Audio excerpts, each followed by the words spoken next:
I'm Major Wilson from headquarters. You can't take this wagon train into the village. Why not? Lee has engaged our entire army at Gettysburg. The paid train is not to enter the village. Yes, sir.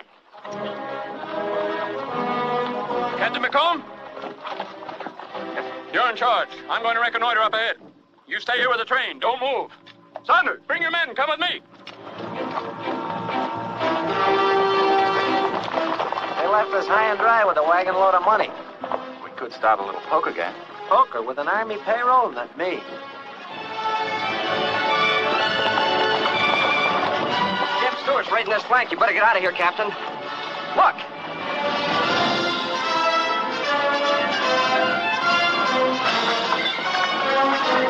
Get those first two wagons down the road. We'll make a run for it with the pay wagon.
Just as real to Jack Stewart if he got a hold of it.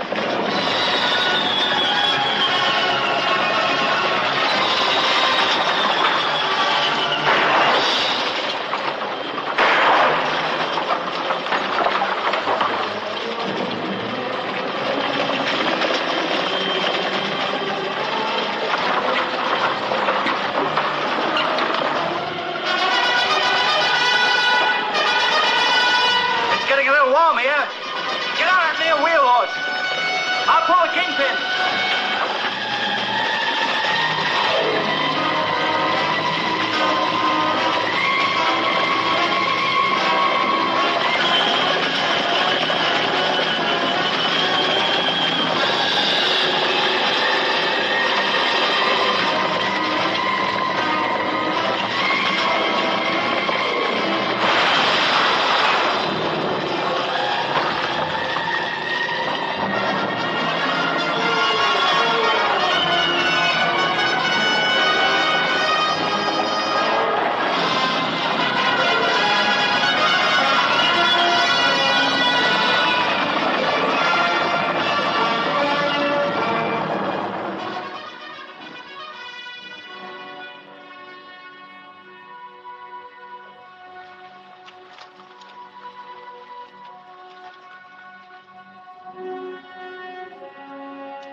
Lucky we thought of burning that money. We won't get anything. Major Ross will probably get a promotion. He can have it. It's settled for a good bet. I suppose you have an explanation for this, Captain? Yes, sir. Enemy raiding party nearly captured us, but we managed to destroy the payroll. You mean you deliberately set fire to it? Speak up, Captain. Yes, sir. There it is, or was. You had your orders and disobeyed them. Our lines were broken at Gettysburg, I know that. If the enemy had got their hands on this money, they could have kept this war going forever. Captain, we just learned that Lee is in retreat back to Virginia. We didn't lose the battle. We won it.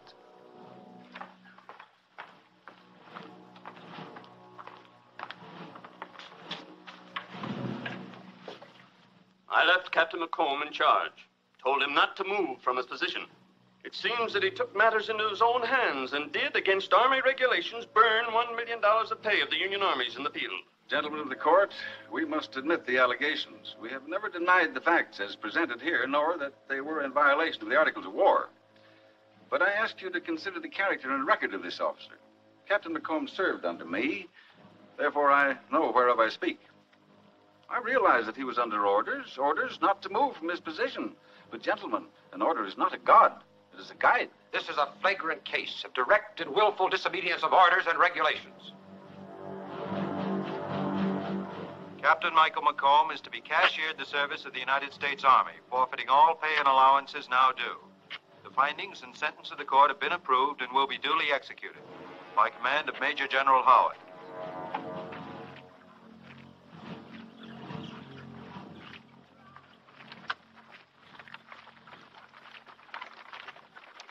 Thank you, Sergeant. The War Department can't reopen your case, Mike. I'm sorry, because I still don't think you had it coming. Well, it's a hard, cruel world, isn't it, Major? Well, I really want to work for you, Mike. I even saw the Adjutant General. The Adjutant General, eh? Thanks. I can't blame you for feeling bitter. Bitter? I'm not bitter. I'm grateful for the lesson. Lesson? Yes, I didn't follow their rules, so they tossed me out. But I'll follow them from now on in. Except they're going to be my rules. In other words, if there's going to be any shoving around, next time I'll do it. Anyway, thanks, Major. Well, good luck, Mike. Come on, boys.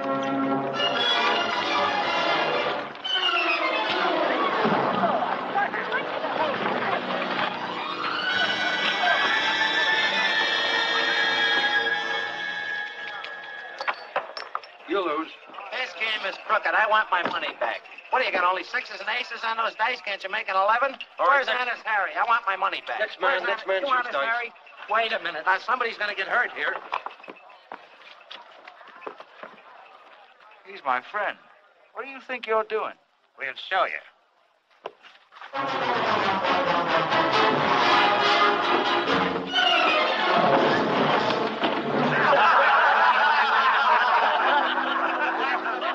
How would you like a nice wide crack in the skull with this?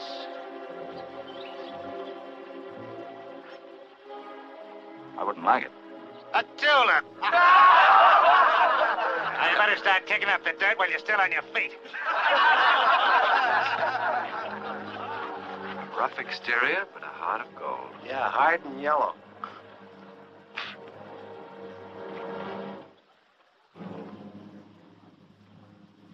Hey, Pistol, Yeah? can you still blow a bugle? A what? A bugle. Can you blow a bugle? I guess I could if I had a bugle. Go get one.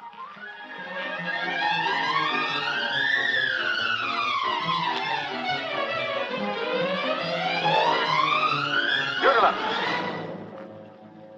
Sound assembly. Can they court-martial you twice? Blow.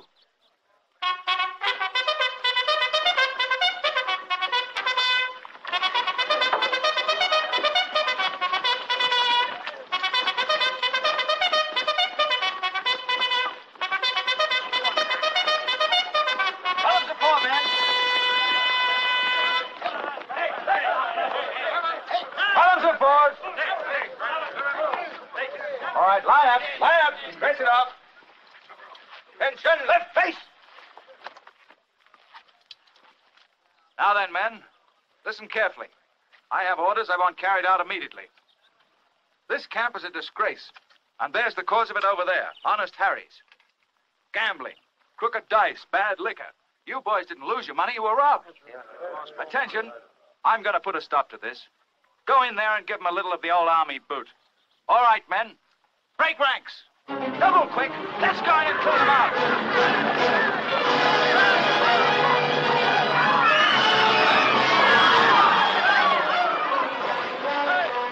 You want to get hurt?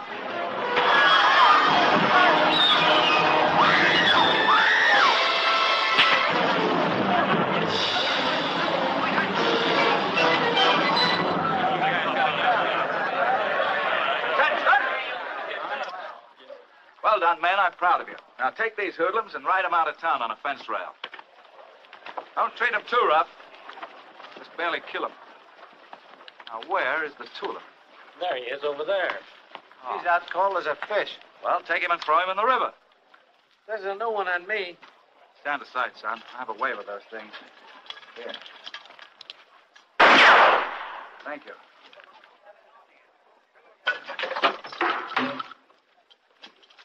All right, boys. There it is. There's the money those thieves stole from you.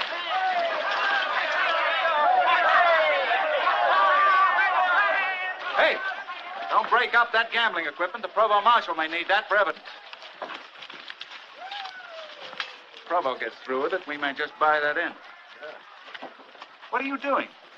I'm getting back my muster and out pay. Well, don't use your pockets. Here, use a barrel. I'll get yours, too. Pistol. Yeah?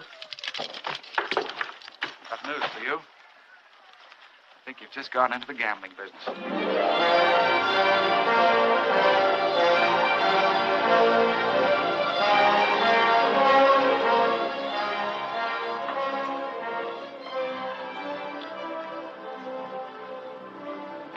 Mike, we're in trouble.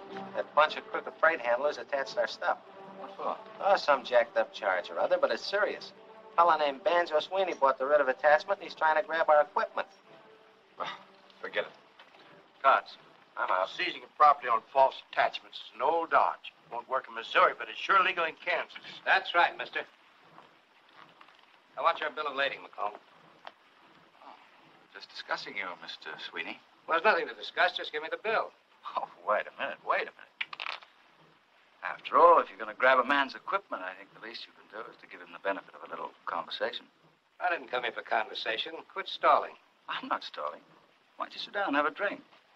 We can settle. I'll get the sheriff. He'll settle your hash.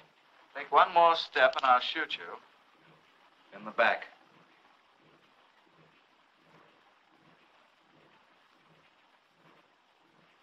You don't take any chances, do you? I never take chances. It's too risky. Hey, Mr. Sweeney, I've been looking all over for you. Serve the writ. Oh, yeah. That's McComb right there. With a gun. Yeah. Well,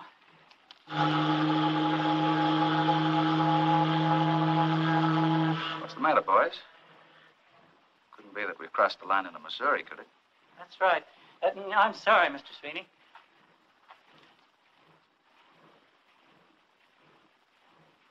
You know, McComb, the way you held that gun on him, I really thought you'd shoot him in the back. Here, pistol. Take care of the purser. See how stuff gets off first, eh? Your bet, I believe, Mr. Blake.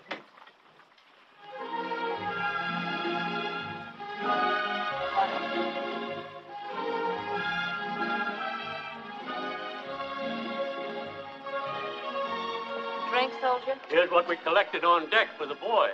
Looks like they kept their hands in their pockets. Didn't dare disturb the cabin passengers. They're mostly Yankees.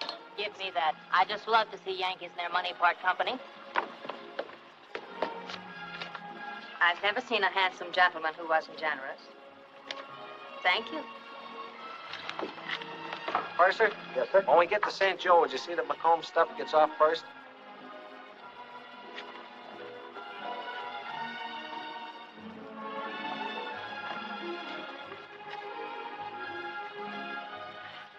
I'll raise you 200. I've had enough. Oh, Miss Moore. Don't get up, Mr. Chevigee. I'm just collecting money for the soldiers on deck. Would you mind? Pleasure, ma'am. Thank you. Of course. Go away. Go away before I shoot you. In the back. I'll call him. I happen to be trying to help wounded soldiers. Now, would you care to contribute? Your pardon, ma'am. I had no notion I was addressing a lady. Thank you. Wait a minute. Change. Thank you. Who's that? That's Georgia Moore. She and her husband own the Silver River mines. Nice people. Very nice. And you're very generous, too, with my money. I'd make that pot good if I were you. 3 aces. I had no idea the frontier could boast such charming ladies. And speaking of charming ladies,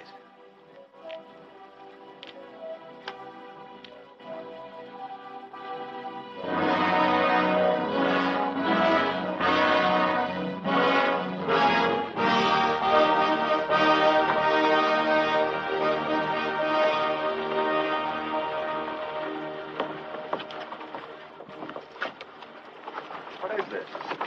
Our stuff was supposed to go off first. Did you pay off the purser? He wouldn't take anything. He was a northerner, too. He can't trust anybody. Where's the fellow who owns those wagons? He's over here. Well, you keep an eye on the stuff. Move the mowing line. Hustle up. Murphy, pull up that team.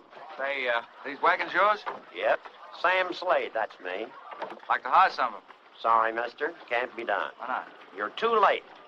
The lady's got it. Set those crates down easy. I didn't bring that machinery all the way out here for you to ruin it. All right, take the cable off.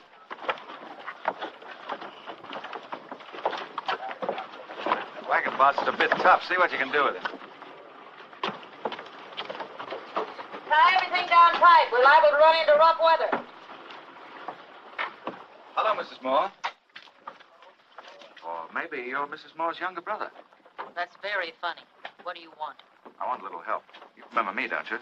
I'm the man who so graciously contributed to your worthy cause. I'd like to get a copy of your wagons. That's impossible. Oh, just a minute. This is business. I need those wagons pretty bad. I'd like to make you an offer. Sorry.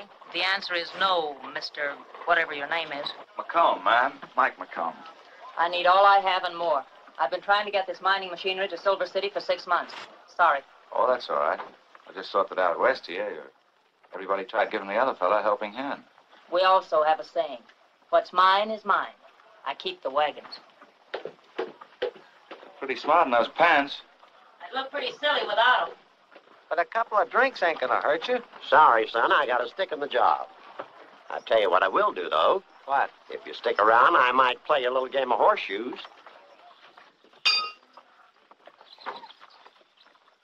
Give them horses a smacking big feed. We're leaving the first thing in the morning. Whose stuff are you hauling, Sam? Belongs to the Moore Company, Silver River. What do you charge a trip? Plenty. But I ain't got room this trip to carry a humpback mouse. He's got ethics. I offered him twice the price to carry our stuff instead. But he's got ethics. Well, I like a man with ethics. You sure got away with those horseshoes. That was $10 a game. I know it. Fifth game you won in a row, isn't it? I'm good at all kinds of games. That's my nature. Hey, you ever play poker? Poker? I said all kinds of games. And I do therefore transfer to said Mike McComb all my wagons and freighting equipment in payment of the said sporting obligation. I think that'll do it. Stick your John Hancock here, Sam. I should have stuck to horseshoes. Well, so long, mister. Now, wait a minute, Sam. You're still my wagon boss, aren't you? Yeah? Well, how about getting that Moore stuff off my wagons, huh?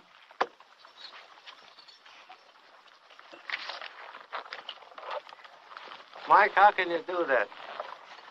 Do what? Take those wagons away from Mrs. Moore. She needs them. Fiscal. Allow me to explain something that may be a guide to you in the future. From now on, I am interested only in the needs of one Michael J. McComb. Have it your own way. I will. She's got an awful temper. I wouldn't want to tangle with her. That's where you and I are different, pal.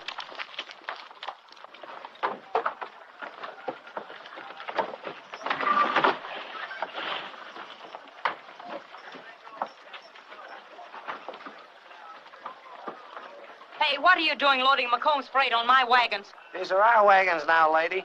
Where's Slade? He's over there on the dock. Get in your wagon. Have you gone crazy, Sam Slade? Maybe. I ain't sure yet. Why are you doing all this? Well, if it's all the same to you, Mrs. Moore, I held a bad hand last night. I'm doing what the new owner of this wagon outfit ordered. What new owner? You're looking right at him. All right, Sam, get him rolling. Can I be of any service, ma'am? You cheap, double-crossing, ten-horn gambler. I'll have you strung up for stealing my outfit. Why, now, Mrs. Moore, don't scare me like that. You want to do business with me, talk nice and sweet. But I've got to get this machinery to Silver City. My husband's expecting it. Then I'll be very glad to do your husband a favor and bring his little wife home.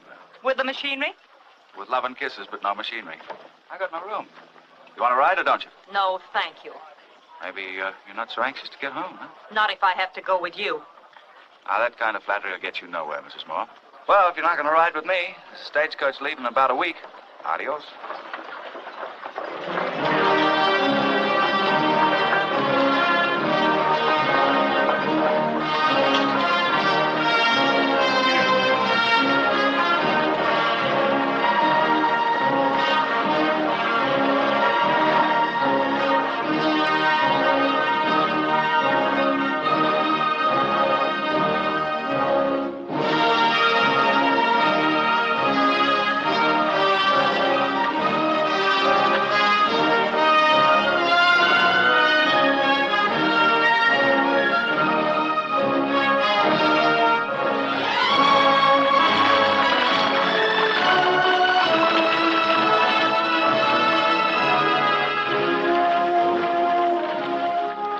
Pass your wagons, Mrs. Moore.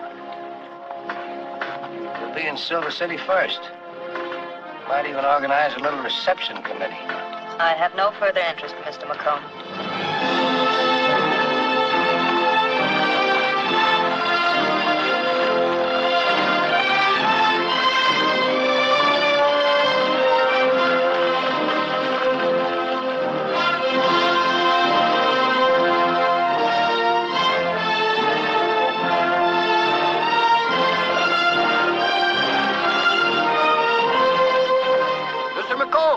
Certainly glad to see you again. We're having a little trouble here. So I see. I know you've got quite a load, but if you could take us into Silver City, I'd consider it a great favor. Why, Mrs. Moore, having a pleasant journey? Can you take us? You bet. How much is this going to cost us, McComb? Mr. Sweeney, it's not going to cost you a nickel. You're staying right here. Then he's going to have company. I'm not going. You can't do this, Mrs. Moore. Why, it'll be 2 days before they get a new wheel out here. I'd sooner ride with the devil. He ain't with us this trip. Oh, do come, Mrs. Moore. I insist. Oh, come on, Mrs. Moore.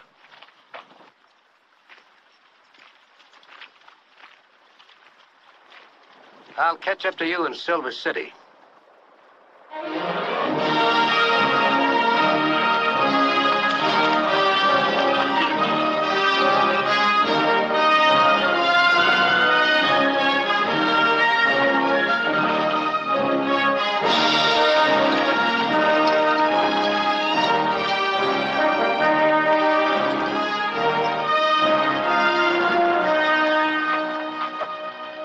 Camping here tonight, Mr. Moore. Make my wagon your home, won't you? Certainly nice country, Charlie. Yeah, and plenty of her. Any Indians around here? Shucks no, and not within 100 miles of here.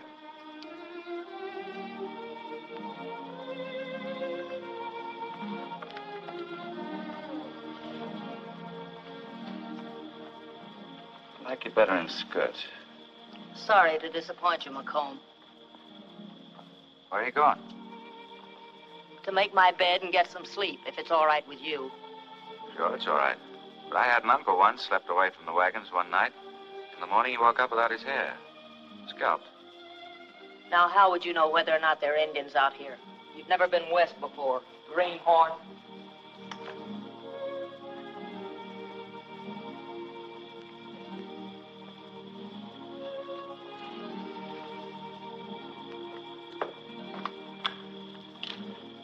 Ain't you gonna sleep in the wagon? No, you take it tonight. I'll bunk down here. I'll go over and count the horses again and pick up a couple of blankets. All right.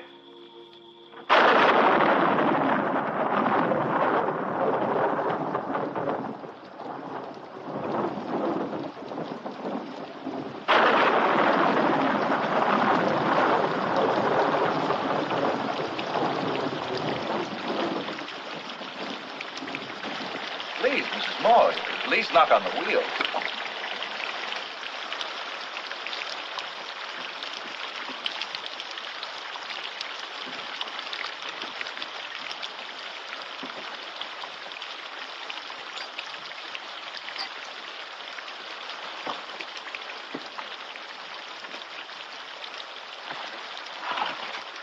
What sort of a man is your husband? He's a gentleman. Oh. Isn't that a shame?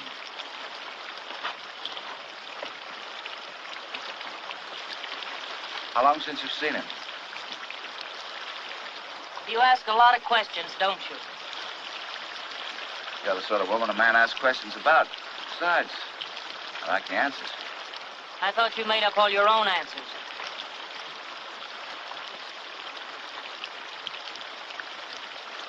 It's awful wet down here. Good.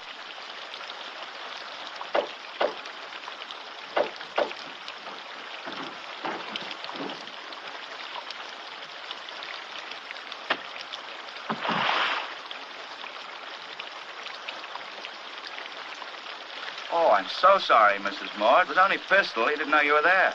I'm sorry, mister. Are you hurt? No, just bend a little.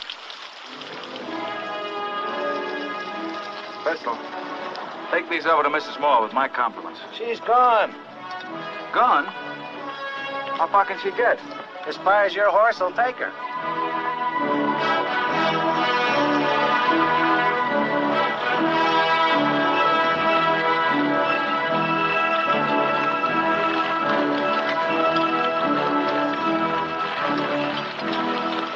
Take him on down to the wagon yard, Sam. You ain't aiming to settle in Silver City, are you, stranger? Oh, I might. Why? Well, if I was you, I'd keep moving. Any particular reason? You wouldn't like it here. Bad for your health. Oh. Well, that's certainly very kind of you boys to be so considerate over a stranger. Here, call my horse, Sonny.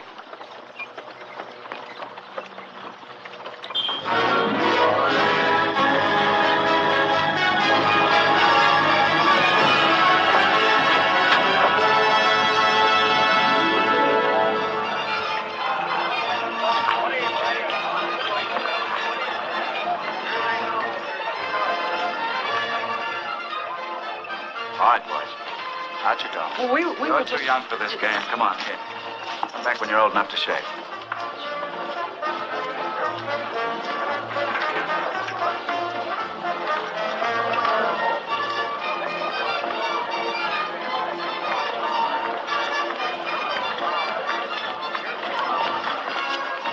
Move over. Hello, McComb. Open for business? What kind? Strictly on the level. Maybe you remember. I was figuring on a layout like this for myself. Too bad your equipment didn't get here. I was coming to that. McComb, you need a partner. I do? Who do you suggest? You're looking right at him. What do you say? I'd say you better have a drink. Forget it. I don't need any partners. Is there an undertaker in this town? Your boys seem to be a bit rough. You wouldn't want them to get hurt, would you? Nobody's going to get hurt. They're just celebrating our partnership. Banjo, I seem to remember telling you once before, I never take chances. It's too risky.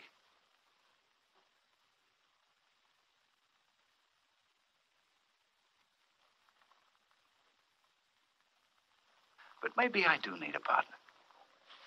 A silent partner.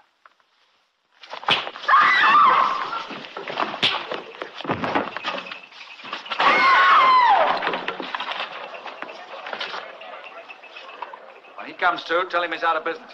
Now get him out of here.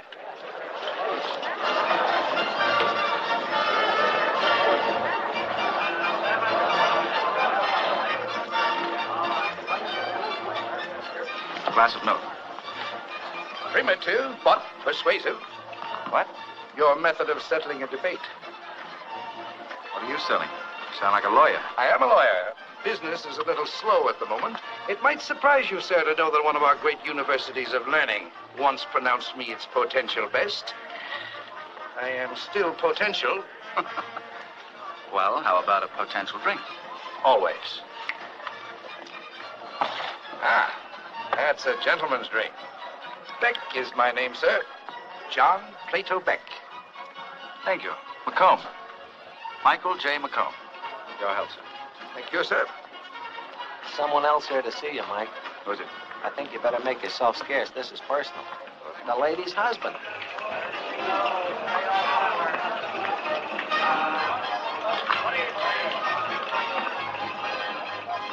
You're McComb? That's right. I'm Stanley Moore of the Silver River Mine. What can I do for you? My wife tells me you took over our freight wagons. Those wagons were neither hers nor yours. I bought and paid for them. Did she tell you that? Yes, she did. Can I offer you a drink? McComb, I'm in kind of a spot. To get my machinery, I need those wagons. Will you lend them to me? Lend them to you? Mr. Moore, I operate strictly on a cash basis. If you want to buy those wagons, they're for sale. How much do you want? Oh. 6,000. I haven't that kind of money on hand. Will you take shares in the Silver River Mine? $1 a share. What do you say, Your Honor? That stock worth anything? Might be. It's a gamble. Well, I'm a gambling man. I think you got a deal, Mr. Moore. Oh, you met my lawyer, Mr. Beck. We've met. I have a client. It looks like it. Have we got an office? Just down the street, sir. My hat. Let's go. All right. Get rid of this. You'll just sign one of these blank forms, Mr. McComb. I'll make out the bill of sale for the wagons and give it to Mr. Moore in the morning. All right. Here we are. Very pretty. I hope our little deal works out profitably for you. I hope so, Mr. Moore. Now, if you'll pardon me. Give my regards to Mrs. Moore, won't you? Yes, of course. Interesting couple, the Moores. Good-looking wife. He's to be envied. You sound like a lonely man, Mr. McComb. Man is only lonely when he depends on other people, Mr. Beck. I don't. As a student of human nature, you excite my curiosity. Where'd you come from, and what are you looking for? I'm looking for a lawyer who can mind his own business. Sorry. Gibbons decline and fall. I seem to remember a quotation from that. Let me see. No clash of arms, no matter of rebellion could pluck from his grasp what he had won. Sound as if you knew it. Oh, I read a book once. Well, Caesar was ambitious. He lived by it. He died because of it. A bad exchange, that, isn't it, Mr. Beck? Death for ambition. But, of course, there's an answer for that, too. Ambition should be made of sterner stuff. Of course, you've got to be lucky. Even Caesar couldn't make his own luck. Oh, Caesar didn't have bad luck. That was bad judgment. He trusted a friend. Remember? Brutus. Good night.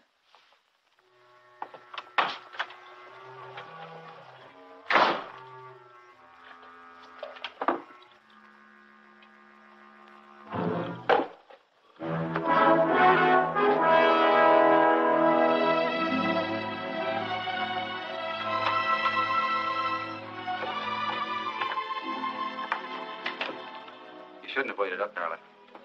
I couldn't sleep. He didn't give you the wagons. I knew it would be like that. You got him all wrong, Georgia. We made a deal. What kind of a deal? A fair one. He doesn't even know the meaning of the word. I think you're being hard on him. He's just a businessman. Stanley, you're not in Boston. You're in Silver City. The only dealing McComb knows is double dealing. What did you give him for the wagons? It wasn't money. Well, what then?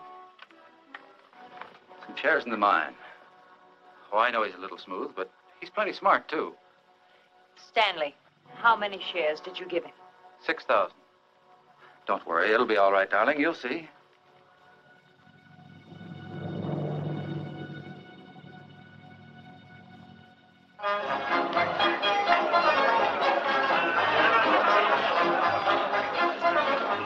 You remember me? You bet I do. Sam, how are you? Still pitching horseshoes? Some. But I ain't playing poker. Had a tough run of luck, Mr. McComb. Taking the party up country. But the trouble is, I know. You need a stake, huh? I thought that maybe... Hey, Pistol, I guess we sort of owe you a favor anyway, Sam. Take care of him, will you? Good luck. This is getting monotonous, Plato. More and more of this paper every night. That's true enough. This voucher, good for $5 in cash when redeemed by the Blake Mining Company. Tell the dealers not to accept any more of this stuff. After tonight, I want gambling losses paid off in cash. Oh, wait, the local merchants are accepting these vouchers. Well, I'm not. Aren't the mine owners going to redeem these things? They'd like to. What do you mean they'd like to? I've gone over the whole problem with the mine owners, and believe me, it is a problem. They're forced to issue these vouchers because you and your gaming table have corralled all the money in the town. Then let them get some more money. Haven't they heard there's a little thing called a mint in San Francisco? You know, if there was a local bank, these vouchers could be redeemed. I think I'll take a little ride in the morning and find out what goes on in this mining business.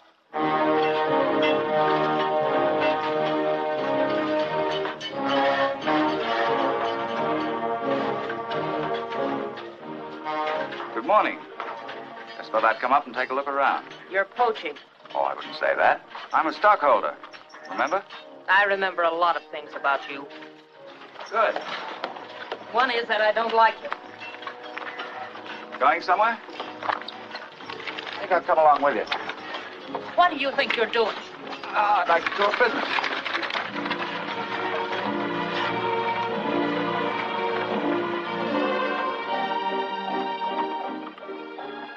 Everything going smoothly at our mine, I hope? Take it up with my husband. I'm going to see him now. Oh, then in that case, we'll take our time. Why don't you leave us alone? Because I've met your husband. Just what are you trying to say? Just that I don't think you dislike me as much as you think you do. I think you're just scared. You're a fool, McComb. You've got the wrong woman.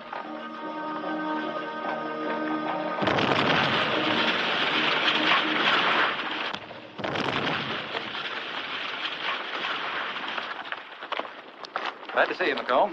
Thanks. Make me feel like one of the family. I guess you're up here about the stock. Yeah, I'm not getting any returns. Well, you might as well know. You won't get any. With that smelter going up? I can't finish putting it up. About cleaned out. Sorry to hear that, Moore. Something about a losing investment I don't like. You never take a chance, do you, McComb? Not if I can help it.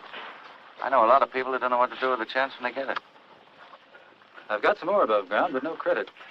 If I have to, I might be able to sell out to a syndicate in San Francisco. Too bad to take such a loss. Why take it? That's right, Stanley. McComb has plenty of money. If we get our smelter up now, the other mine owners have to come to us. Why not let him advance what we need? That sounds like a very good idea. I might even consider it. For, shall we say, a third interest in Silver River properties? You don't ask for much. I don't know. The way things stand, I think maybe we better accept McComb's offer. Good. Then we'll all be partners.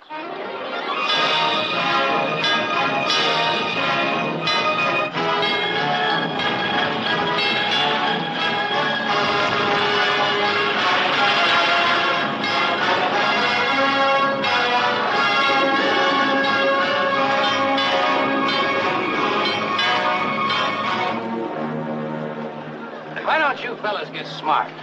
The mine owners will never pay off in money as long as you keep taking their paper. So don't let them feed you that malarkey about the cash coming later. They'll keep you working for nothing. It's in the breed. And let me tell you another thing. Mike McComb's in with him. That don't sound right, Banjo. Mike's a gambler.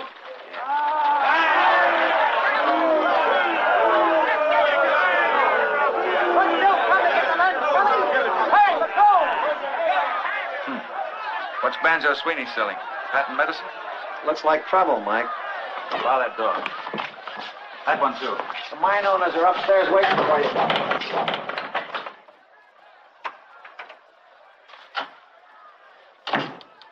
Well, Silver City's most distinguished citizens, and Mrs. Moore. I had no idea there were to be ladies present. I'm here as a mine owner, Mr. McComb. We're not paying a social call. We're having trouble with the mines. Ah, trouble, trouble, trouble. Indeed, we all have our troubles, do we not? You're the cause of our troubles. You won't let the miners gamble unless they have cash. You know we've been paying them off in paper. Then pay them off in cash. Suit me better. Well, the truth is there's no loose money around. Now, these gentlemen and this lady here thought maybe... Maybe they'd better do less thinking and more mining. Anyway, why come to me? Don't be a bunch of sheep. Go on in there and make them pay up.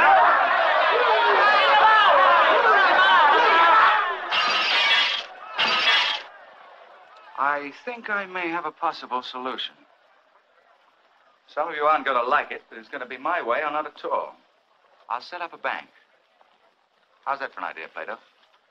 He's right, gentlemen. He has all the cash, and he could guarantee the weekly payroll. This is going to cost us something. What is it, Macomb? Mrs. Moore, it's a hard, cruel world. Naturally, it's going to cost you something. I want a cut of stock from every mine in Silver City. That's robbery. Oh, no. That's business. Of course, there'd be an additional fee. Say 10%. Also payable in stock. Plato, I'm proud of you. Sometimes I think you earn your salary. Well, I suppose there's nothing else we can do. You win, Macomb. You're in the banking business. I'll go welcome my new depositors.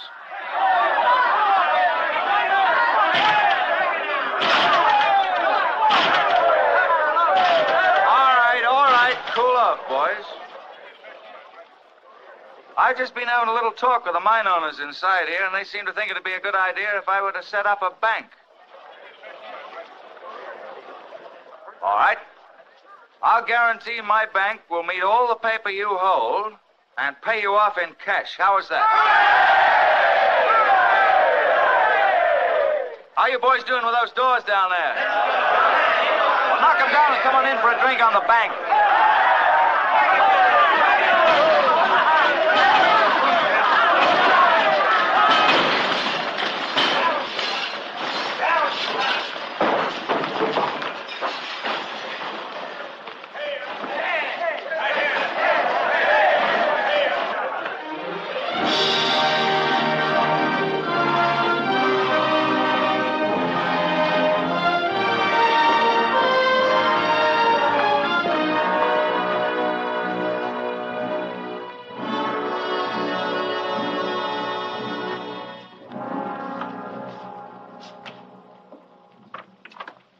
Put those bags on the table, then go back to the palace and get the rest of the stuff. What do you think of it? I like him better with two sleeves. Meet my new tailor.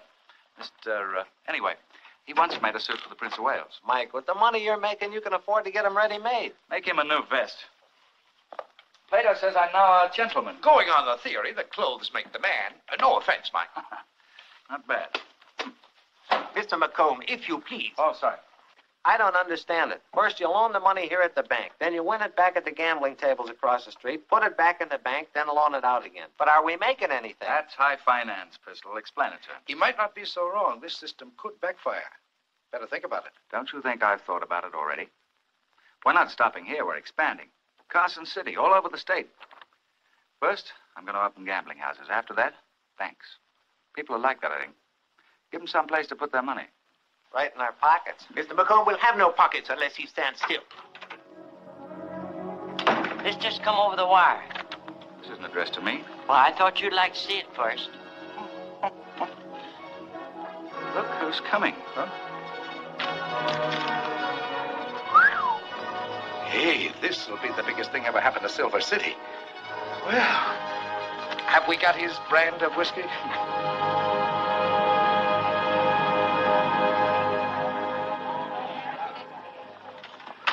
Put some more ice in that punch bowl. It's all melted.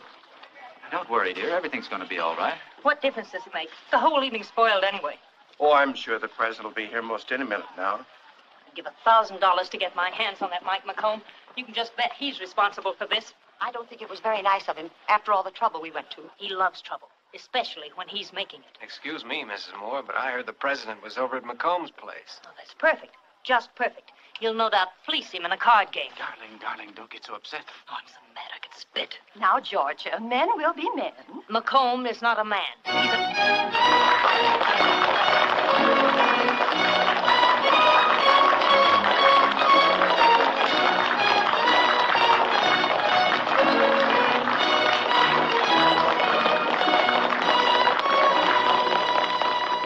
Mr. President, Mr. Shevegi, our host and the owner of the biggest mine in Silver City. That interests me greatly. Mr. President. Mrs. Austin, Mrs. Harbord, Mrs. Moore. Ah, yes, of course. The head of our entertainment committee. And Mr. Moore. A pleasure, Mr. President. Mr. Moore? 3 cheers for the President of the United States. Hooray! Hooray! Hooray! I appreciate the ovation. Thank you. Thank you. Thank you. Now, Mr. President, let me introduce you to the punch bowl.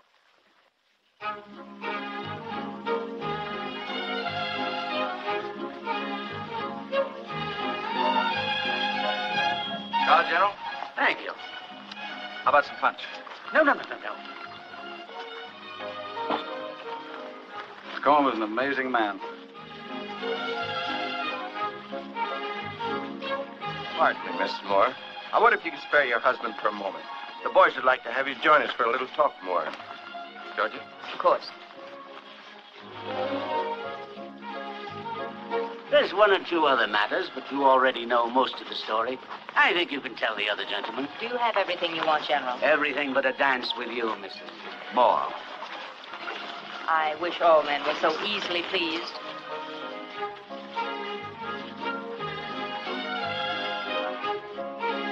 While we're in here talking, McComb is out there making policy with the president. I hardly think the president came all the way out here just to patronize the punch bowl. You're entirely right, gentlemen. Shut that door. I can tell you it's no accident the President of the United States came to Silver City. Although his visit's unofficial, what he told me is of vital importance. Well, if it was so important, why didn't he talk to all of us? I imagine the President has a pretty fair idea who he wants to talk to.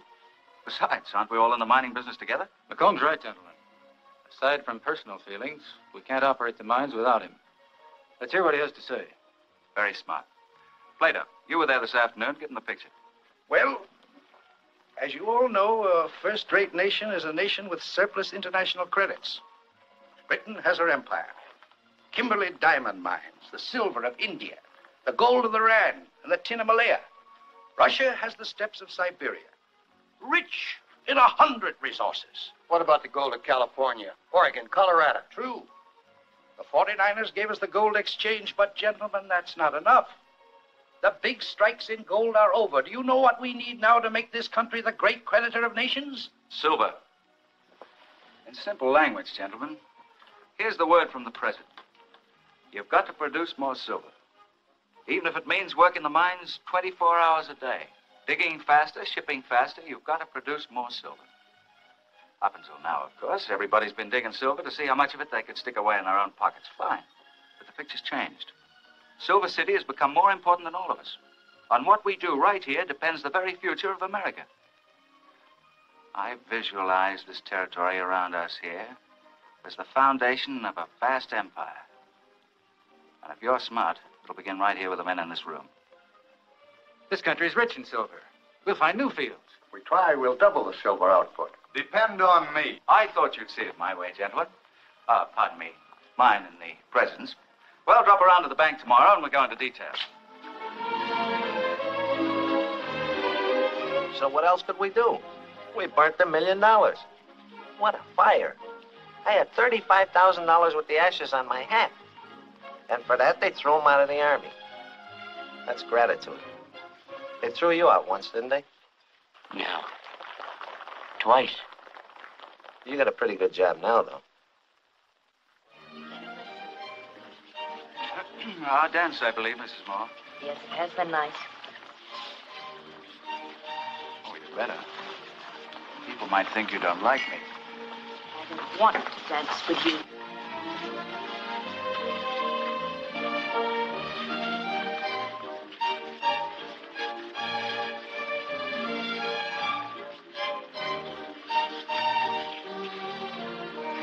Take me back, please.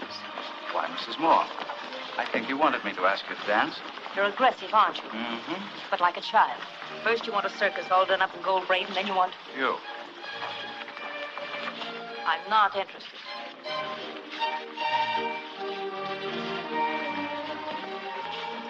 May I offer you a toast, Mrs. Moore? To what we both really wanted.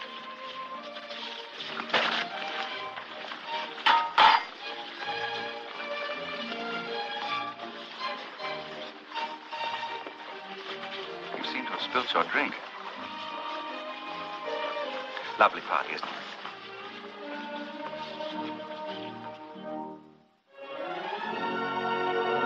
What will I own, Plato? About 1 million acres, Mike. All of the country you can see to that far ridge. Clear across the valley to those peaks. And as far north as you can see across that snow-capped ridge. I tell you, it's a big undertaking. And it'll cost you a pretty penny. Plato, you're looking at a man who once burnt $1 million. Out there, I see 100 million. Buy it tomorrow.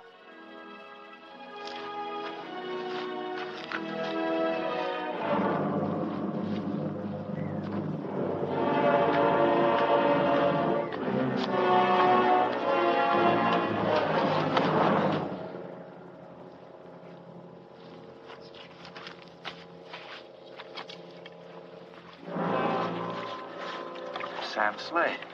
Sam, who'd you tangle with? Ran into Pack Indians, Black Rock Range. Black Rock? Yeah. Was freighting in camping outfit for Eastern fellas, prospecting. Yeah. Shoshones killed all of them.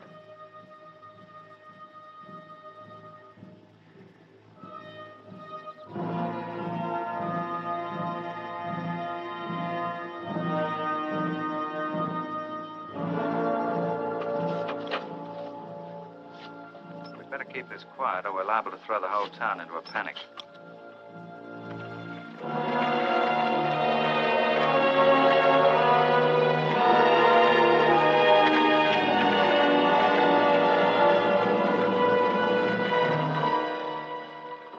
A gun, a little bit of silver, all that's left of Sam Slade. Little enough for a man to leave, isn't it?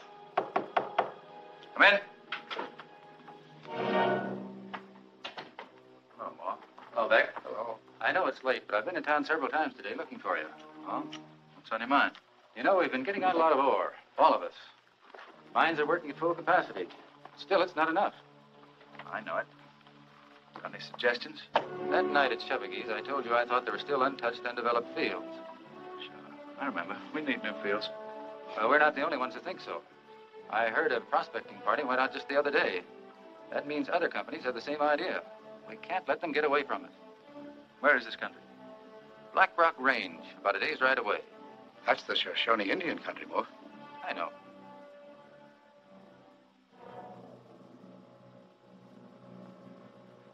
And, you think there might be silver there? Huh? I'm sure of it. Of course, that's a pretty rugged country. After all, you're a married man. Your wife, she might like it. I'm a mining engineer, McComb. Here, let me show you on the map. The range of mountains runs right along here. They have the same type of outcroppings in that range as we have here where we're getting silver right now. And I believe that if we go right in this area, we have an excellent chance of making a big strike. I want to go out there and take a few samples of the ore. If they prove to be as rich as I have every reason to believe they will, we can double our output.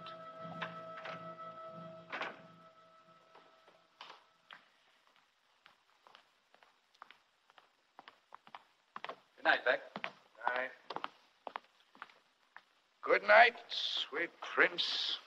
Lights of angels, sing me to thy rest.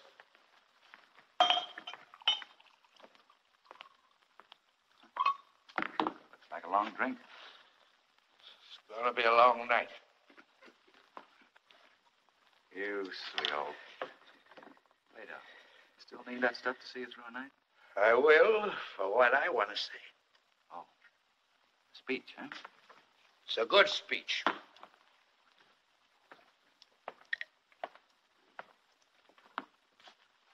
A speech about the truth. I used to like the truth, Mike. Well, we all do, don't we? Not you. You run from it. My speech is about the human soul. You believe in the human soul? I believe in myself. And you're wasting your time. You know why?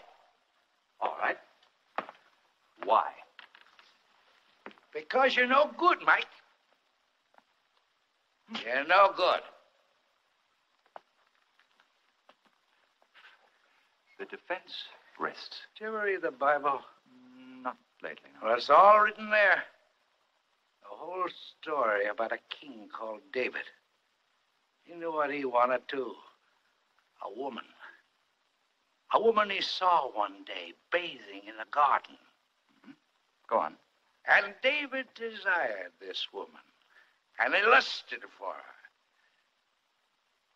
But she was the wife of one of his captains. And he sent the captain off to the wars. And he placed him in the fore of the battle. And this captain was killed. And the king took the wife of this slain captain for his own. And that's not all. You've forgotten something. What? The king loved that woman, didn't he? David loved her with an all-consuming passion. Didn't he? That's not important. Of course it's not important. Not to you, you cold Boston codfish. You and your sermons. You get them out of a bottle, Beck. You want to make up rules for other people to live by because you've forgotten how to live yourself. You drunken, sanctimonious hypocrite.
Don't do it, Mike.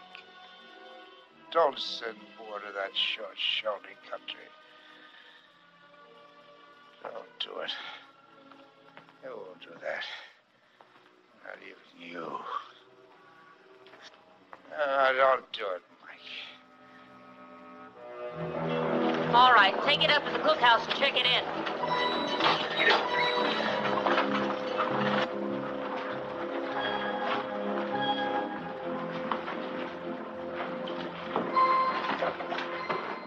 Hello. I want to have a little talk with you. What about? Oh, about your husband. Why talk to me? My husband takes care of his own business. Besides, he's gone. Gone. I didn't think. Georgia, it's got to be stopped. So, I guess you've thought it over. Now you're going to change your mind. Leave Stanley alone. He knows mining. It's his business. Look, there's something I've got to tell you. He's gone up into the Black Rock Range. I know that. I don't think you understand it. I just found out the Shoshones are on the warpath. You know what that means, don't you? They already killed a party of prospectors. Shoshones? How long ago did he leave? At dawn this morning. I'm going after him. McComb, I want to go too. Now, you better stay here. I'll take some of your men. We ought to be able to catch him.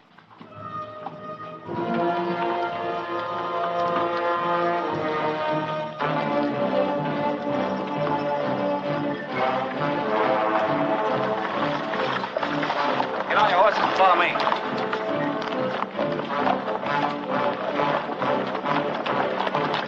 Get on your horses and follow me.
We didn't get there soon enough, Georgia.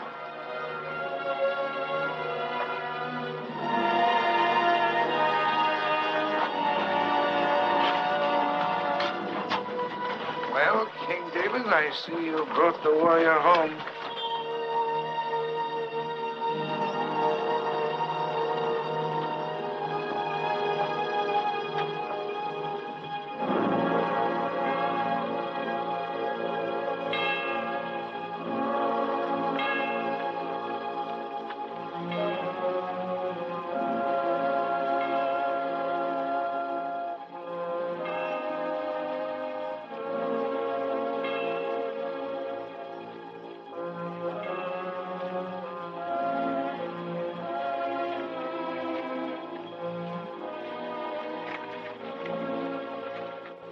I believe we've been too hasty in discharging our obligations to the late Mr. Moore. We've written no epitaph. Well, I'll speak one. Nature might stand to all the world and say, this was a man. A man betrayed. I don't believe I need identify the gentleman who victimized him. He was among us today, not to mourn, but to claim the rewards of his treachery.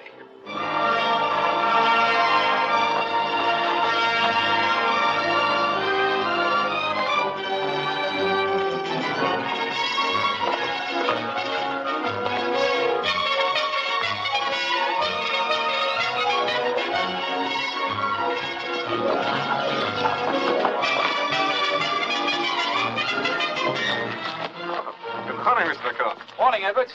Well, what do you think of the site? Oh, it's excellent, excellent. But, do you think a castle will blend with this landscape? Blend? In the landscape? Look, Edwards, I don't intend to blend with any landscape. I intend to fill it. Yes, sir. Now, look, I want a big, magnificent house, Gothic style. I want it built in white marble. White. But there's no marble in this part of the country. Then get marble. And look, Edwards, on both sides of the main entrance, I want wings stretching out. Mr. McComb, I'd like to talk this over at greater length with you. I'm still rather confused. Hurry it up, Edwards. Goodbye.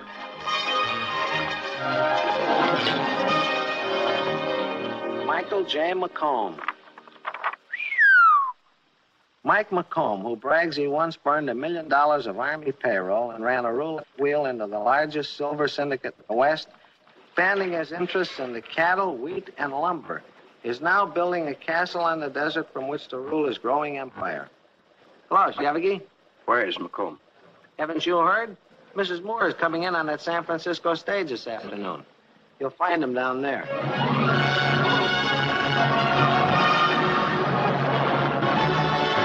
Stage from San Francisco. Stage from San Francisco. Welcome home. It's nice to be back. I've got my carriage here for you. Thank you. You look well. Do I? What am I talking about? That's beautiful. Can this be the old Mike McComb? No.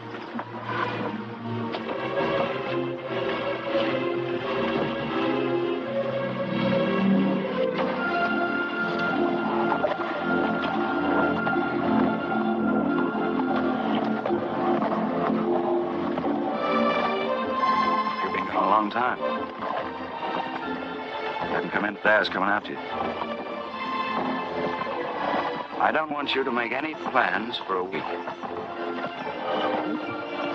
Every day for a week.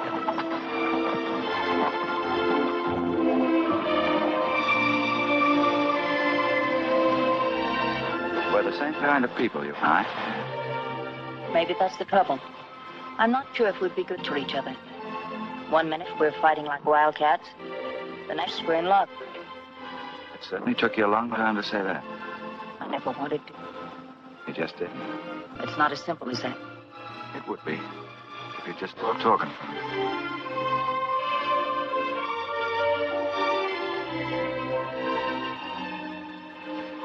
I don't think it's going to be so difficult for us to get along. You almost had me fooled for a minute. You know, you haven't changed a bit, Mike McComb. Everything out there, as far as you can see, will be yours. It's empty land. Now, maybe. But it's not going to stay that way. One day, you mark my words, there'll be cities out there, railroads, water, things growing. A whole new world created from the Silver River.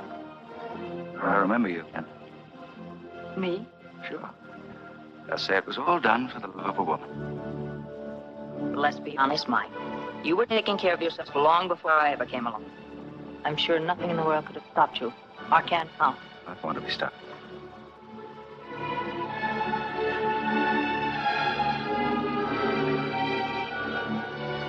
It isn't going to be as easy as taking those wagons away from me.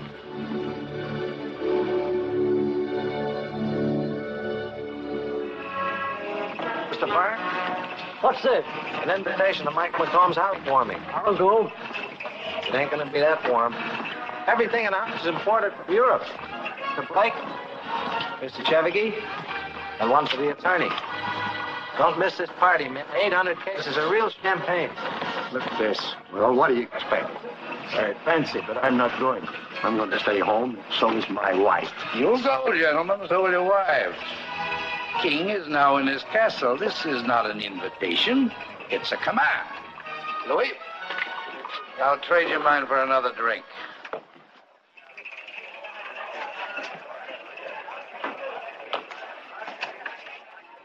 Yes, sir. Everything in that room's imported.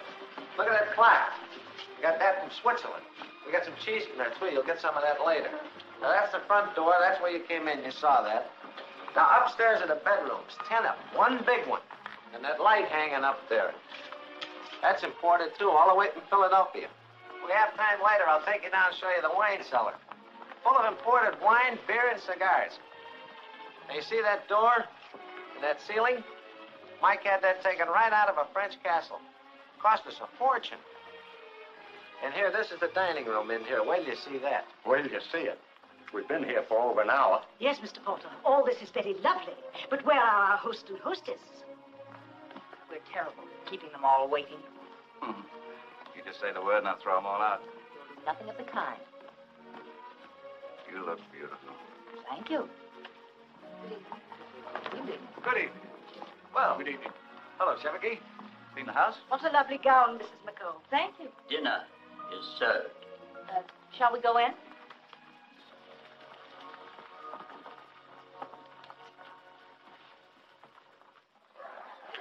Wait up.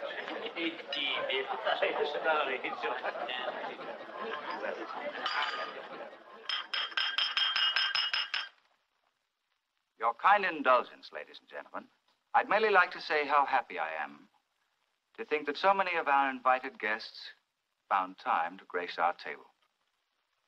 Indeed, it's not often that a man finds himself honored by the presence of so many loyal, trustworthy friends.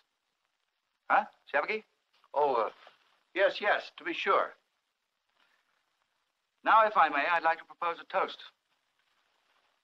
to the Silver Queen, Mrs. Mike McComb. Well, I seem to remember my father telling me on occasion somewhat similar to this. Be brief, be sincere, and be seated. We're greatly indebted to Mr. and Mrs. McComb for their gracious hospitality. Much happiness to them. Now I'll tell one. Ha! Plato.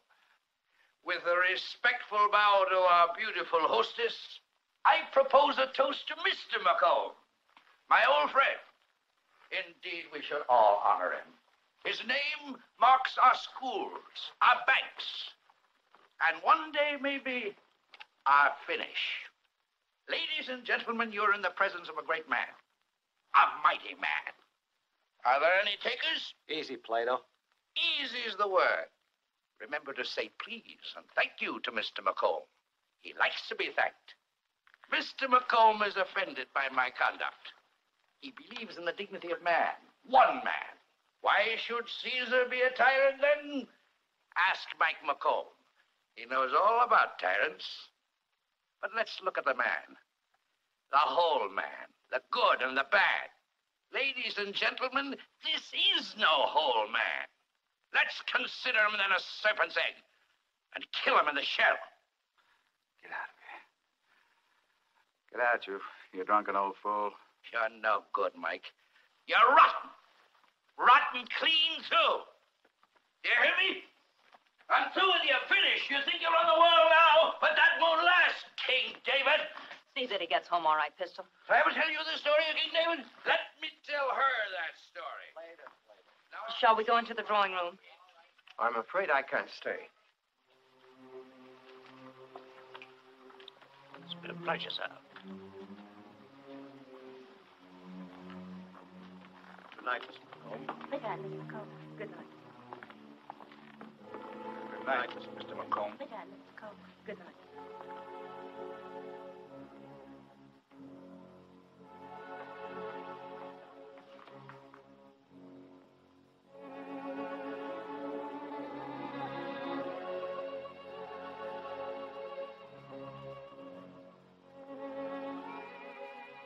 Mike.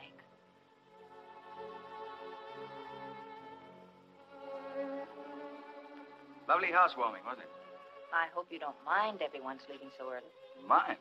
Wonder why we bothered with him in the first place. But Plato, I don't understand his acting like that. Oh, it was just the liquor talking. What do you mean about King David? What do you mean about David? Who knows what goes through the mind of a drunk? One minute he's talking about Caesar, the next about serpent's eggs. But it was so strange. Forget it.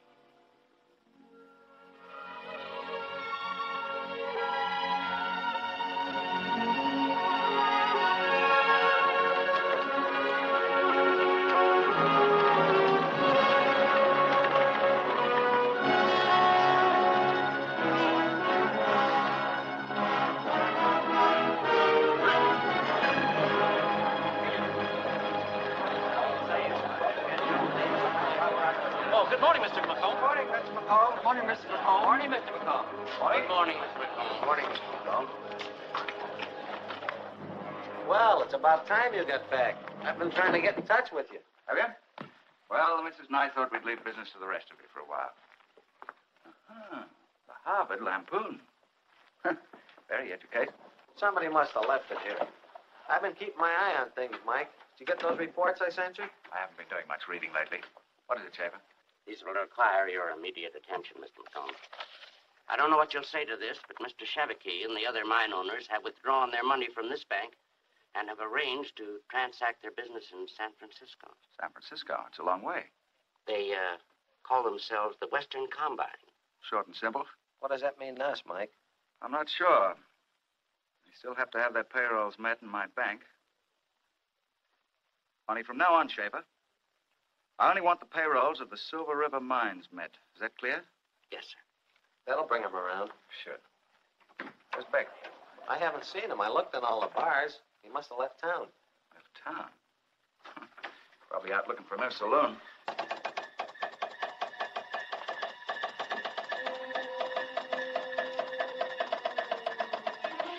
Looks like Chevigny and the boys haven't wasted any time.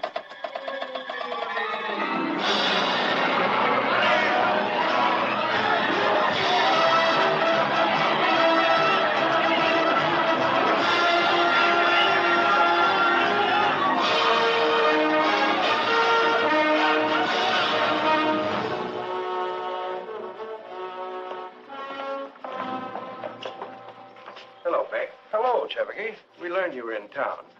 We'd like to talk over a little proposition. Now, since you handle a lot of McComb's business, we thought... I'm sorry, gentlemen. I have plans of my own. Besides, I'm not in sympathy with your war over silver. It's rumored that you're going into politics, Mr. Beck.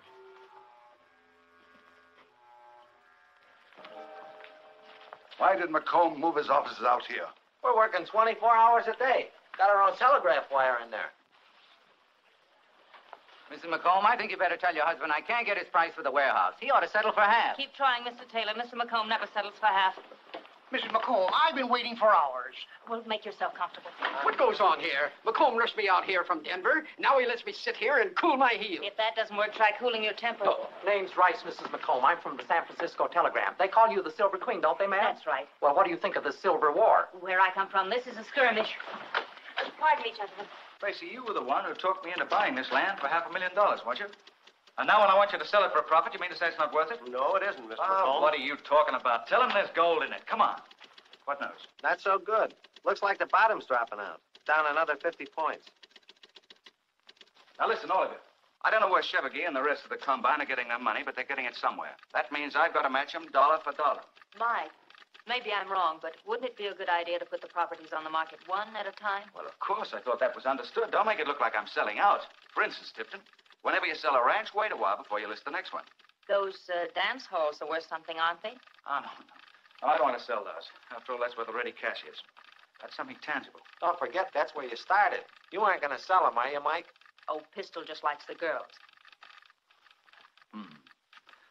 I think you'd like to see me get rid of those dance halls, wouldn't you? All right, sell them, Tracy. Now, you all understand the plans, do you? Home, a message from the East. Eastern Syndicate lends support to Smash McComb. Ah. So that's where they're getting their money, is it?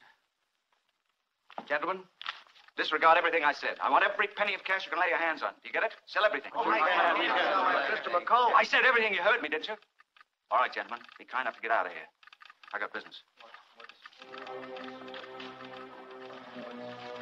Mike, there are newspaper reporters out there from all over the country. They've been waiting for hours. Maybe you'd better see them now. Oh, let them wait.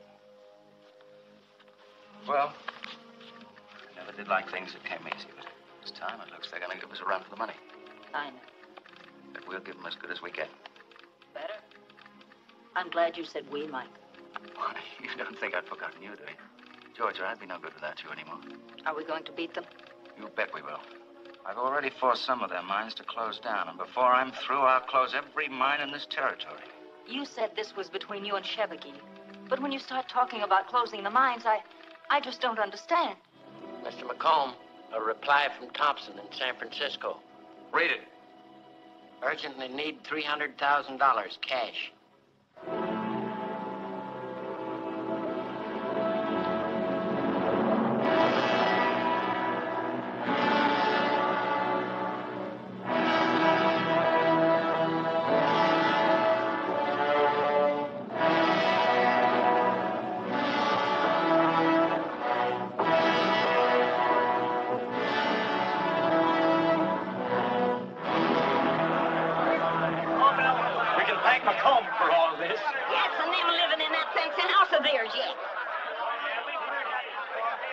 Well, boys, how do you like it since McComb shut down the mine?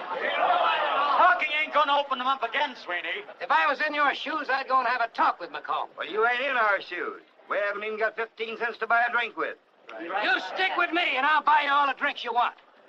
Where'd you get all the pay dirt, Sweeney? I got the right kind of friends. And I don't mean him. I'll vote for him if he can open up the mines again. Why don't you get smart? Beck used to work for McComb. He probably still does. I'll take these to my office. Pick me up around 8 o'clock. Yes, sir. Oh, boy. Plato! Plato Beck! Hello, Georgia. We've missed you. Well, I haven't been far from the sound of Mike's name. They're talking about him all over the state. I hope you haven't been listening to the wrong side in your campaigning.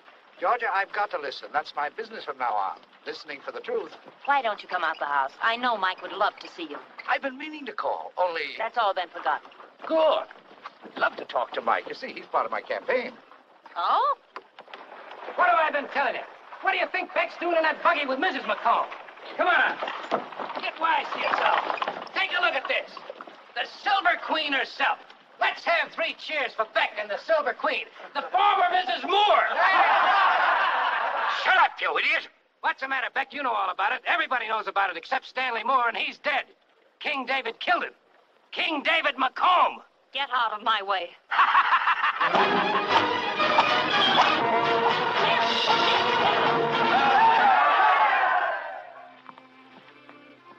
The prodigal returns. Plato. I'm glad to see you. I knew you'd come back sooner or later, you old reprobate. Here, let me have your hat. George, let's get him a drink. No, thanks. Remember I told you once, Mike, a man should have roots? Well, mine are here. Yes, but town's not the same, Plato. Towns should never stay the same, Mike. They should change, get better. This one can, with your help. Same old Beck. Except I never heard you preach sober. I'm not preaching, Mike. I'm running for senator. Senator? Mm-hmm. Well. Senator Beck, eh? What's your platform going to be? Decline and fall of the Roman Empire or what? No. Decline and fall of the Silver Empire. As a matter of fact, Mike, I've been talking about you. Have you? Thanks for the boost. I'm not sure you'll like what I've been saying. I'm not so sure either. You've gone over to the Western Combine, haven't you? No. You've got it all wrong, Mike. It's the people. The people against the Western Combine, too. Funny thing about voters, they don't like to be caught in a private war. Yours or anybody else's. Ah, you make me sick. Senator Beck, huh? Georgia, I seem to remember dragging the senator out of a gutter once. Or was it a barroom floor? Buying him his whiskey. Putting a clean shirt on his back when he didn't even have one. And now he's come to pass judgment on us. Look, Beck, you go back and tell your voters this. I made Silver City and I can break it. Sooner or later, you and all the rest of them will come crying to me like a pack of dogs. I'm sorry, Mike. Ah, you're always sorry. I'm sorry for you this time. I'm going to win this fight. And when I do, I'll wipe you and the Western Combine off the map. This country has a chance to grow, and I'm going to see that it gets that chance. Beck, you're still a sanctimonious old hypocrite. Goodbye, Georgie. If you'll need me, you'll find me in town. I'll see you to the door.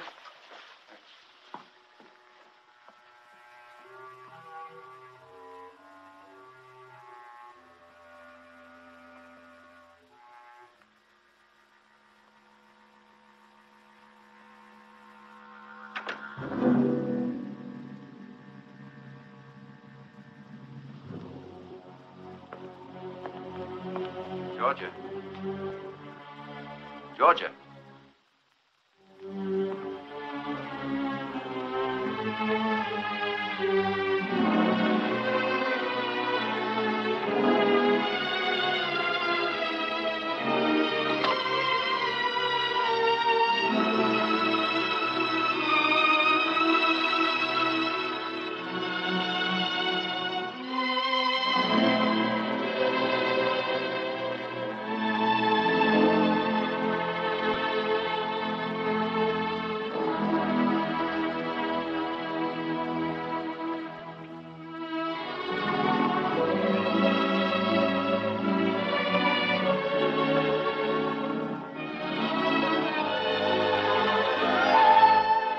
What's the matter with you?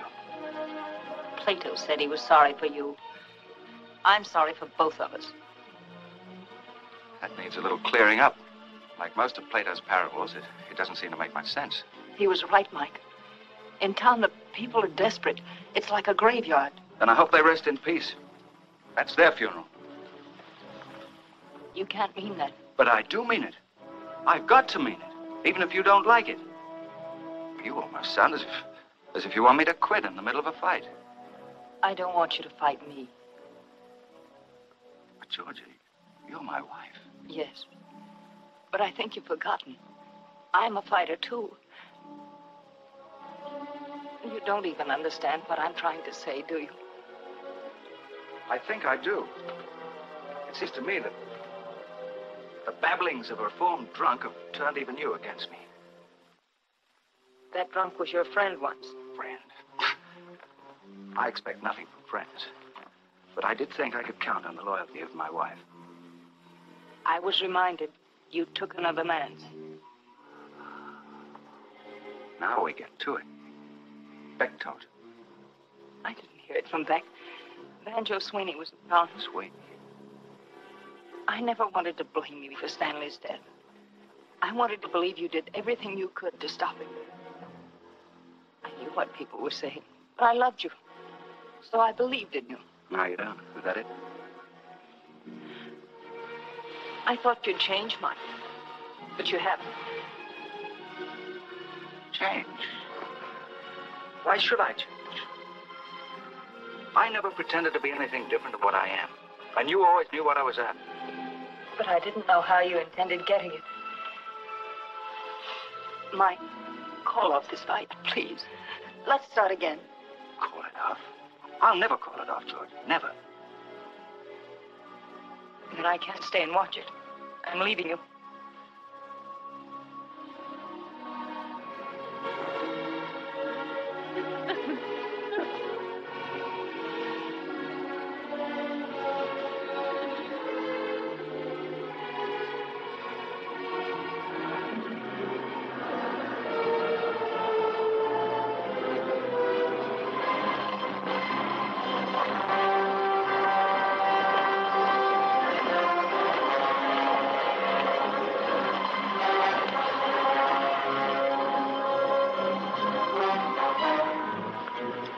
Banjo, Sweeney? No, I ain't.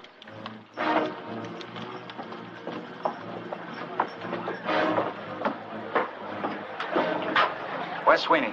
Not here. He's gone to San Francisco. Liar.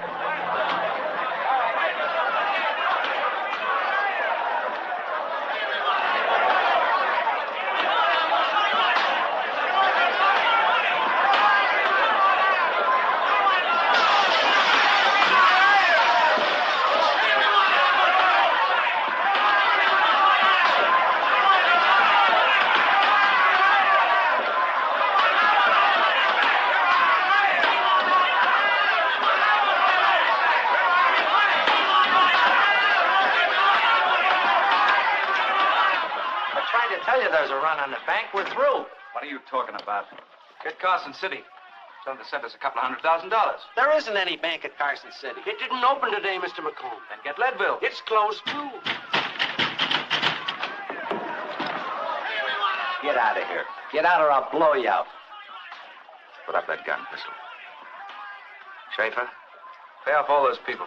But, Mr. McComb, I'm not sure we have enough money to. If you do, you're bankrupt. Pay them off. Give them everything we got. All right. Quiet down. We'll get your money. Quiet down, everybody.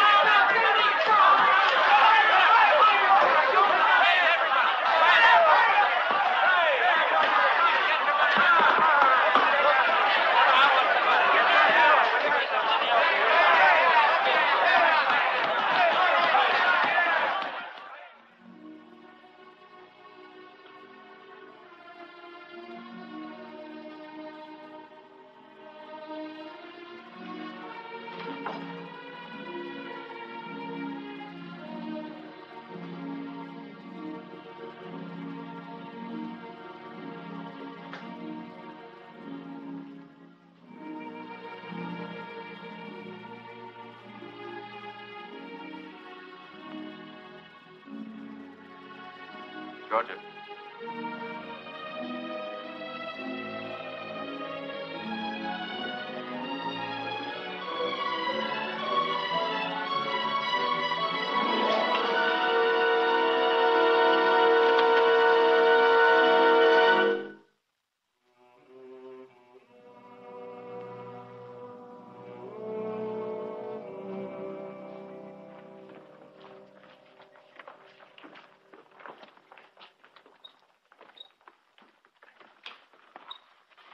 Get your hands off of that.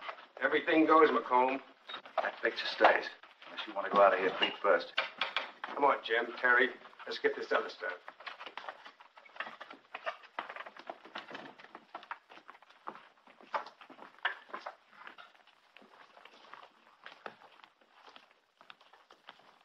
They sure cleaned the place out, didn't they, Mike? Sure did. I like it that way.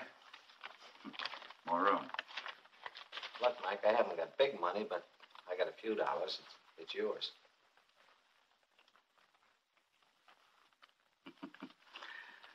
I was just thinking of the time we burnt $1 million, remember? I sure do. Seen a lot of changes since then, haven't we? Yeah. You know, Chevy and the boys are back in town. They're running some windbag against Beck. Are they? Very interesting. You didn't come here to talk politics, though. What's on your mind, boy? Oh, nothing. I just thought you'd like to know I saw Georgia. You know, Beck is making a speech today at the Silver River Mine. George is working with him. Is she? She looks well, I hope? She looks great. Good. She's going to be on hand today for the big rally. Why don't you come out, Mike? I'm not interested in politics. I thought you'd like to know. Well, I guess I better be going. Look, Mike, why don't you two get together? Maybe you can straighten this thing out. Of course, it's none of my business. That's right. It's none of your business.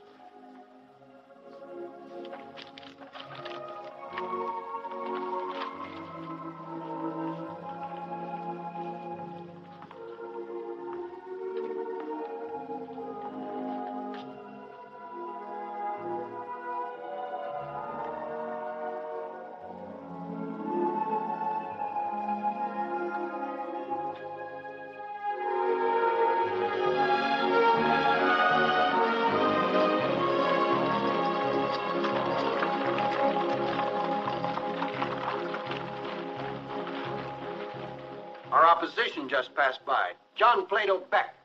And Mrs. McComb was with him. What's she doing with Beck? Maybe McComb is in this. You don't have to worry about McComb. He's washed up. Mr. Sweeney's right, gentlemen. The only person we have to worry about is Beck. The voters know where to place their confidence, and that's in Everest T. Walker. Well, if we want to get back in the silver business, you better be right. The President's Commission will certainly take the recommendation of our new senator. Naturally.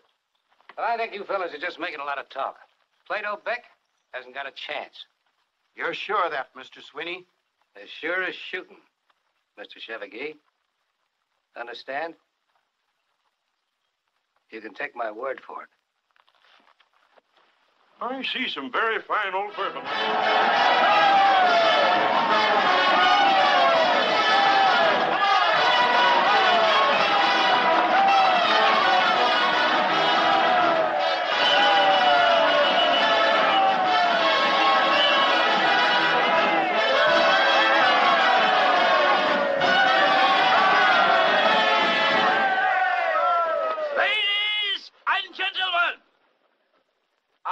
Winding up my campaign at Silver River because it's here that the nation looks for economic support. We have pledged ourselves to the government, but there are those among us who have broken that pledge. And it is our responsibility to expose them. Right. I propose to call them by name. All right, boys, break it up. Keep your places. Shut up. We're going right on with this meeting. Shut up, Beck. These men are here to intimidate us.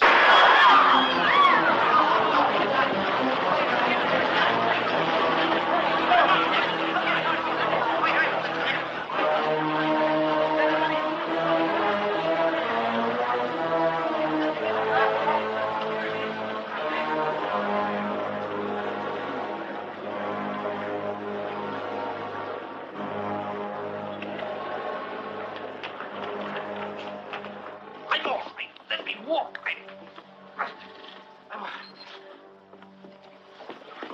Doctor, wait. They didn't want me to talk either. I had important things to say, Mike. I wanted to make my peace with you. Funny thing, Mike. My speech was going to be about you. George, you tell him you know what I want to say.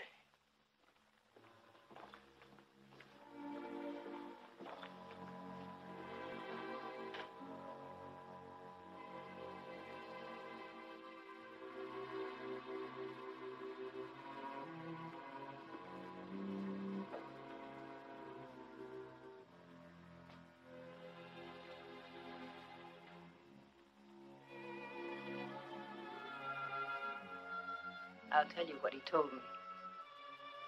In every age, every country, a few leaders are born. Not many, just enough to keep things going. You were that kind of man, Mike. He'd always hoped you'd find out. But you built an empire just for yourself. Then you destroyed it. Plato was trying to pick up the pieces, fit them together again. There's no one left to do that now but you.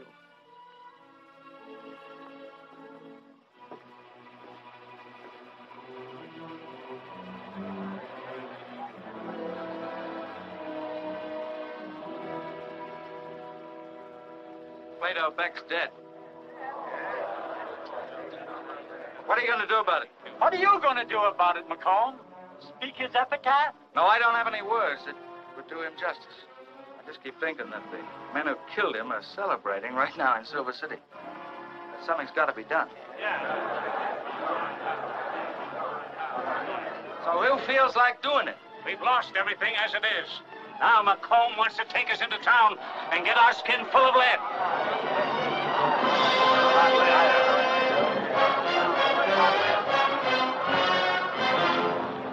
So you're going to let him go alone? What a bunch of yellow-bellied skunks you are. Get in those wagons and go with him.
Take your men in from the other side. Cover every street out of town.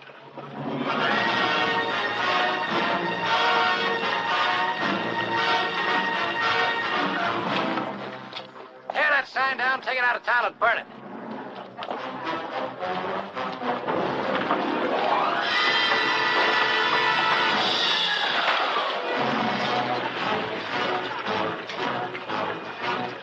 All right, you men disperse. Come in from the east.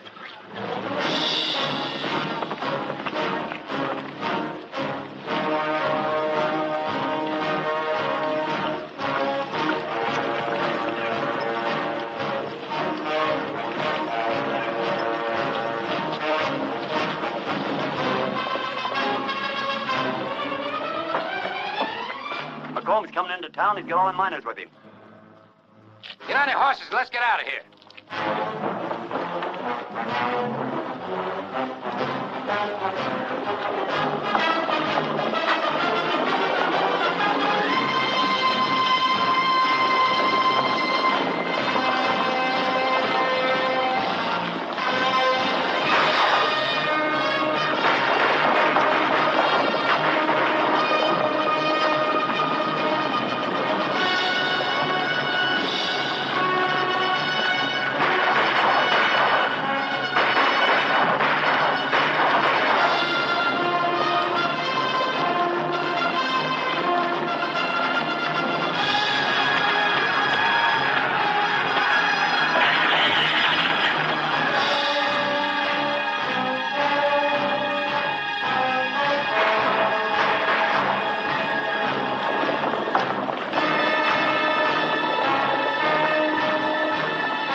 like to see him strung up as much as you would. But don't let's have a lynching. That's what we came here for. I know it. Beck wanted to make your speech today, didn't he? He never finished it. He wanted to tell you who was responsible for most of your troubles. I can tell you that. Me. I can remember, right in this town, pledging to the President of the United States himself that we here in Silver City would keep the Silver River flowing. We didn't do it. But it's not too late to make a new beginning. First, we'll open up the mines, and this time we'll keep them open. Pretty soon you're going to see important changes around here. Big changes. These men are going to get what's coming to them, I promise you. But don't let's do it by mob violence. We've all had enough of that, haven't we? Let's open the mine. We want to go back to work. All right, McComb, we'll bring him up according to law. Take him and lock him up. We'll give him a fair hearing.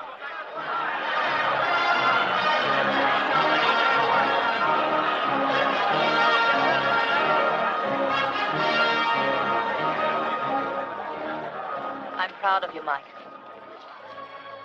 What's the matter? I was just thinking what a wonderful chance I had to shoot Banjo Sweeney in the back. And I passed it up. You haven't changed a bit, Mike McComb.